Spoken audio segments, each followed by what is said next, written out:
It was a cold night in February 2021 in the city of Nashville, Tennessee. 20-year-old Timothy Wilkes and his friends had an idea they believed would skyrocket their YouTube channel. You guessed it, a prank video. The plan sounded simple enough. Walk up to strangers in a dark parking lot while holding a butcher knives and filming their terrified reactions. But what Timothy and his friend didn't realize was that one of those strangers wouldn't think it was a joke. That night, Timothy and a friend approached a group of people outside Urban Air Trampoline Park, a popular hangout spot for teenagers and families. They were holding the cameras, but also holding butcher knives. Among the group was 23-year-old David Starnes Jr., who was standing near his friend's truck, when he saw two masked figures sprinting toward him with weapons. His instincts immediately kicked in. He later reached for the gun on his hip, and then... By the time police arrived, Timothy Wilkes was lying on the ground, unable to stand up, and the camera still pointed toward the parking lot lights. His friends screamed for help, insisting it was just a prank, that it wasn't supposed to end like this. Witnesses told investigators that Timothy and his friend had been trying to prank people for a YouTube video, but to everyone else in that moment, it was nothing but terror. David Starnes stayed on the scene and cooperated with the police. He told them he fired an act of self-defense, believing his life was in danger, and after reviewing the evidence, detectives agreed and he wouldn't face any charges. Timothy's family later described him as a kind, funny kid who wanted to make people laugh. He wasn't malicious, just reckless, caught in the illusion that danger equals entertainment, and that illusion cost him everything. On January 19, 2020, a group of California teenagers set out for what they thought would be a harmless prank.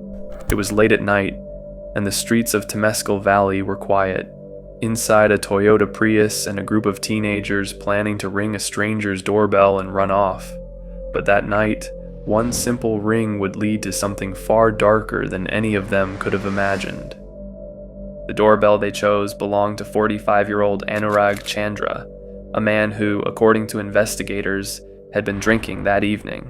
When the boys ran up and rang his bell, Chandra felt mocked, maybe disrespected. But whatever went through his mind that night was nothing but unthinkable thing he about to do. Instead of brushing it off, Chandra stormed into his car and began to follow them. As the teens drove away laughing, they noticed headlights rapidly closing in behind them. It was Chandra's car. According to reports, his vehicle was reaching speeds near 100 miles per hour within seconds. Chandra rammed his car straight into the back of the Prius, sending it spinning out of control before crashing into a tree. When police arrived, Drake Ruiz, Daniel Hawkins, and Jacob Ivascu, all between 16 and 18 years old, were found dead, and Chandra himself had already returned home. He didn't flee, didn't hide, and when questioned by the police, he claimed he just wanted to scare them, but his actions told a different story. Years later, during the 2023 trial, prosecutors described Chandra as a man consumed by anger. They said this wasn't a moment of fear, it was a deliberate act. Later in court, the parents of the victims wept as the details were read aloud. One mother said through tears, "They were just being kids. He could have called the police. Instead, he killed them." After weeks of testimony, the jury reached its verdict. Guilty on 3 counts of first-degree murder, Chandra was sentenced to life in prison without the possibility of parole. In Circleville, Ohio, back in 2011, 2 teenagers decided to pull a prank that would change someone's lives forever. Late at night, they covered a stop sign with clear plastic wrap and petroleum jelly, laughing as they made it invisible under the streetlights. They thought it'd confuse a few drivers and nothing more. Or so they thought. Next morning, Jean Shea, an 81-year-old woman, was driving her silver sedan through that same intersection where the stop sign located. Her sister, Mary Spangler, 85-year-old, sat in the passenger seat beside her. Neither of them knew that the stop sign ahead of them had been completely obscured and hidden under plastic. Another vehicle traveling through full speed, having no idea that the stop sign was hidden and cannot be seen. And then, there was no screech of brakes, no chance to react, just the sound of impact, metal twisting, glass shattering, and silence.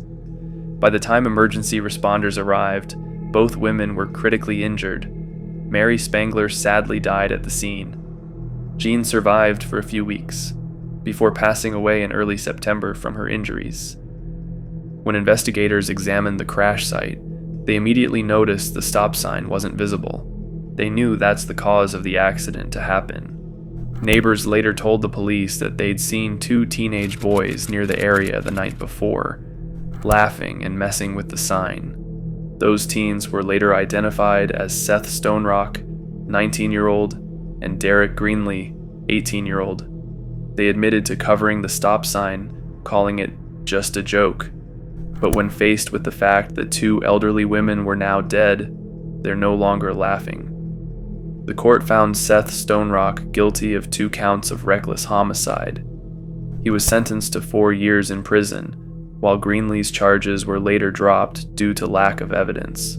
During sentencing, the judge described the case as one of the most senseless tragedies he'd ever seen, a single prank that had erased 2 innocent lives.